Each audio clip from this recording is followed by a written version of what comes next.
உடல் நலக்குறைவால் காலமான முன்னாள் அமைச்சரும் சட்டமன்ற உறுப்பினருமான திரு பி. செந்தூர் பாண்டியனின் உடல் நெல்லை மாவட்டம் செங்கோட்டை அருகே உள்ள அவரது சொந்த கிராமத்தில் தகனம் செய்யப்பட்டது. முதலமைச்சர் செல்வி ஜெயலலிதா ஆழ்ந்த இரங்கல் தெரிவித்திருந்த நிலையில் முதலமைச்சர் சார்பில் அமைச்சர்கள், நாடாளுமன்ற, சட்டமன்ற உறுப்பினர்கள் திரு செந்தூர் பாண்டியனின் உடலுக்கு மலர் வளையம் வைத்து அஞ்சலி செலுத்தினார்கள். உடல் நலக்குறைவு காரணமாக சென்னையில் உள்ள மருத்துவமனை ஒன்றில் சிகிச்சை பெற்று வந்த முன்னாள் அமைச்சரும் நெல்லை மாவட்டம் கடையநல்லூர் சட்டமன்ற தொகுதி உறுப்பினருமான திரு பி. செந்தூர் பாண்டியன் சிகிச்சை பலனின்றி உயிரிழந்தார். இதுகுறித்த தகவல் அறிந்ததும் அனைத்து இந்திய அண்ணா திராவிட முன்னேற்றக் கழக பொதுச் செயலாளரும் முதலமைச்சருமான செல்வி ஜெயலலிதா திரு பி. செந்தூர் பாண்டியன் மறைவுக்கு இரங்கல் செய்தி வெளியிட்டிருந்தார்.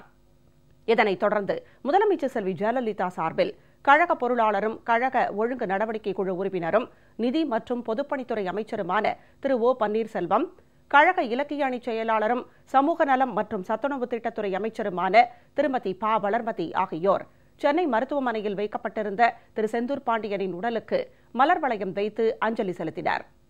பின்னர் திரு செந்தூர் பாண்டியனின் உடல் அவரது சொந்த ஊரான நெல்லை மாவட்டம் செங்கோட்டைக்கு கொண்டு செல்லப்பட்டு அவரது வீட்டில் பொதுமக்கள் அஞ்சலிக்காக வைக்கப்பட்டது. அமைச்சர்கள் Thiru Natham R. Viswanathan, Thiru Edappadi K. Palaniswami, Thiru Sellur K. Raju, Thiru R. Kamaraj, Thirumathi S. Gokula Indira, doctor S. Sundararaj, Thiru S. P. Shanmuganathan, Thiru R. P. Udhayakumar, Thiru K. T. Rajendra Balaji, கழக நாடாளுமன்ற உறுப்பினர்கள் Thirumathi Sasikala Pushpa, Thiru S. Muthukaruppan, Thirumathi Vijila Sathyananth, Thirumathi Vasanthi Murugesan, Thiru K. R. P. Prabhakaran மற்றும் சமத்துவ மக்கள் கட்சி தலைவர் திரு ஆர். சரத்குமார், மூவேந்தர் முன்னணி கழக பொதுச் செயலாளர் திரு இசக்கி முத்து உள்ளிட்டோர் மறைந்த திரு செந்தூர் பாண்டியன் உடலுக்கு மலர் வளையம் வைத்து அஞ்சலி செலுத்தினர்.